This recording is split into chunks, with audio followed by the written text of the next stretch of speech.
warahmatullahi wabarakatuh. Berdirinya saya di sini, saya akan memberikan kalian tentang presentasi kami yang dari kelompok 4. Mahasiswa Teknik Sipil akan mempersembahkan presentasi bertema pengelolaan sumber daya air dengan topik PDAM Wanggu, Kota Kendari, Sulawesi Tenggara. Dalam video ini kami akan membahas latar belakang masalah tentang PDAM Wanggu, permasalahan teknis yang akan dihadapi, hingga solusi sebagai calon insinyur sipil mendatang. Terima kasih. Topik presentasi kami adalah PDAM Wanggu, sebuah sistem penyediaan air minum yang bersumber dari sungai Wanggu di Kota Kendari. Kami akan menelaah permasalahan yang ada dan menawarkan solusi teknik sipil yang relevan. Nah, berikut adalah alur presentasi kami. Kami akan membahas 6 bagian utama, dimulai dari latar belakang dan diakhiri dengan kesimpulan serta penutup. Di sini saya akan membahas mengenai persoalan krisis air bersih di Kota Kendari itu sendiri. Yang pertama yaitu krisis yang masih nyata di depan mata. Bayangkan, hingga saat ini masih ada ratusan ribu warga Kota Kendari yang belum bisa menikmati air bersih secara layak dan berkelanjutan. Sehingga ini menjadi akar permasalahan yang harus dijawab oleh pemerintah daerah dan pengelola PDAM. Dan yang kedua yaitu kota yang tak pernah berhenti tumbuh. Kota Kendari sendiri berkembang sangat pesat setiap tahunnya sehingga kebutuhan air bersih selalu melonjak secara drastis, yaitu dengan bertambahnya penduduk serta menjamurnya kawasan-kawasan di daerah-daerah setempat. Ketiga yaitu alam yang mulai kelelahan. Sungai Wanggu, sang sumber air baku itu sendiri, kini menanggung beban yang berat. Alih fungsi lahan di sekitar das, aktivitas manusia yang tak terkendali serta minimnya konservasi membuat debit sungai yang terus menurun serta kualitas air yang terus memburuk. Nah, sekarang kita berkenalan lebih dekat nih tentang PDAM Wanggu itu sendiri. PDAM Wanggu adalah salah satu unit layanan di bawah naungan PDAM Tirta Anoa Kota Kendari. Dengan Sungai Wanggu sebagai sumber kehidupan, sungai yang mengaliri dan menghidupi wilayah Kota Kendari.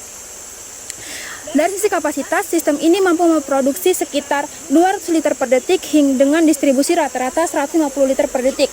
Mengalir ke sekitar dengan jumlah 15.000 hingga 200.000 sambungan rumah warga yang tersebar di berbagai kecamatan di Kota Kendari itu sendiri. Baik, selanjutnya saya akan memaparkan permasalahan-permasalahan teknis yang dihadapi PDAM Wanggu.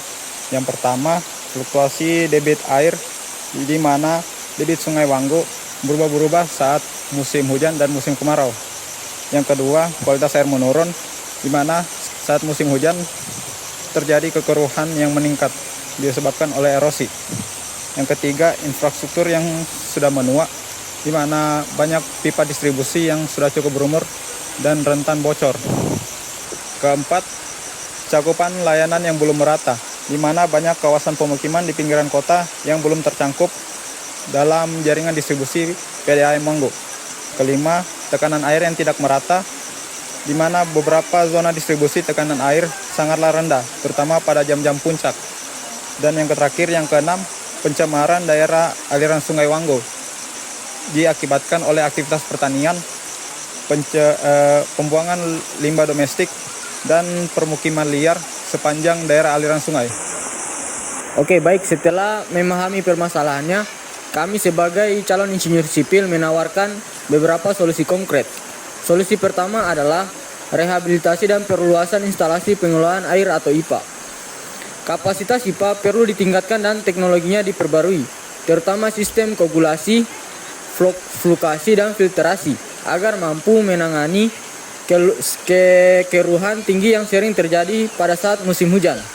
Solusi kedua adalah pengendalian NRW atau kehilangan air. Program ini mencangkup penggantian pipa tua, pemasangan distrik, meteorite area atau DMA, dan penggunaan sistem deteksi kebocoran untuk menekan pemborosan air secara signifikan. Solusi ketiga adalah konversi das Wanggu melalui penanaman vegetasi di tepi sungai, pembuatan sumur resapan, dan reboisasi di bagian hulu das. Debit dan kualitas air baku dapat distabilkan dalam jangka panjang.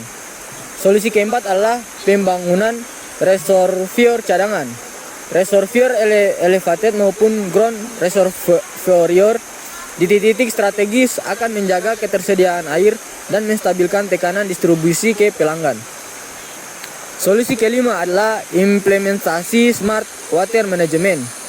Teknologi SCADA dan IoT memungkinkan pemantauan debit tekanan dan kualitas air secara real time di seluruh jaringan sehingga masalah dapat terdeteksi lebih cepat. Dan solusi keenam adalah perluasan jaringan distribusi dengan perencanaan berbasis JIS. Pembangunan pipa baru dapat diarahkan secara optimal ke kawasan-kawasan yang belum terlayani. Baik, di sini saya akan membahas tentang rencana pengembangan. Untuk mewujudkan solusi-solusi tadi secara nyata, diperlukan perencanaan bertahap yang sistematis. Misalnya dalam jangka pendek, yaitu 0 hingga 2 tahun ke depan, fokus utamanya adalah audit yang menyeluruh jaringan pipa dan perbaikan kebocoran. Yang kedua itu dalam peningkatan kapasitas pipa, serta pelatihan sumber daya manusia operator PDAM. Kemudian dalam jangka menengah, 2 hingga 5 tahun ke depan, program yang direncanakan meliputi pembangunan reservoir cadangan di titik-titik strategis, perluasan jaringan pipa ke kawasan yang belum terlayani, dan implementasi sistem SCADA untuk pemantauan real time. Sedangkan dalam jangka panjang, 5 hingga 10 tahun ke depan, targetnya adalah mencapai cakupan pelayanan lebih dari 80% di Kota Kendari, menjalankan program konservasi das Wanggu secara berkelanjutan. Sedangkan dalam jangka panjang, 5 hingga 10 tahun ke depan, targetnya adalah mencapai pelayanan lebih dari 80% penduduk Kota Kendari, menjalankan program konservasi das Wanggu secara berkelanjutan, serta memperoleh sertifikasi kualitas air menurut standar SNI. Target besar kita adalah layanan air bersih 24 jam yang terjangkau dan berkelanjutan bagi seluruh masyarakat Kota Kendari. Nah, itu tadi presentasi kita. Untuk merangkumnya, berikut kesimpulan berikut. Berikut adalah kesimpulan dari presentasi kami. Pertama, PDAM Wanggu berperan sangat vital sebagai penyedia air bersih bagi ribuan warga Kota Kendari, memanfaatkan Sungai Wanggu sebagai sumber air baku utamanya. Kedua, permasalahan utama yang dihadapi meliputi fluktuasi debit air baku, menurunnya kualitas air sungai, tingginya tingkat kehilangan air atau NRW, serta keterbatasan jangkauan distribusi ke seluruh wilayah. Ketiga, sebagai calon insinyur sipil, kami merumuskan solusi yang mencakup rehabilitas IPE, pengendalian NRW, konservasi das, pembangunan reservoir cadangan, smart water management, dan perluasan jaringan distribusi. Keempat, dan yang paling penting, diperlukan sinergi yang kuat antara pemerintah, PDAM, masyarakat, dan akademisi agar layanan air bersih yang berkelanjutan benar-benar dapat terwujud di Kota Kendari. Seperti yang dikatakan, air adalah kehidupan, mengelolanya dengan baik adalah tanggung jawab kita bersama. Nah, demikian presentasi kelompok kami mengenai PDAM Wanggu, Kota Kendari. Kami berharap video ini dapat memberikan gambaran yang jelas dan bermanfaat mengenai pentingnya pengolahan sumber daya air, khususnya dalam konteks penyediaan air bersih bagi masyarakat. Apabila ada kekurangan dalam penyajian ini, kami mohon maaf. Kami terbuka untuk saran dan masukan.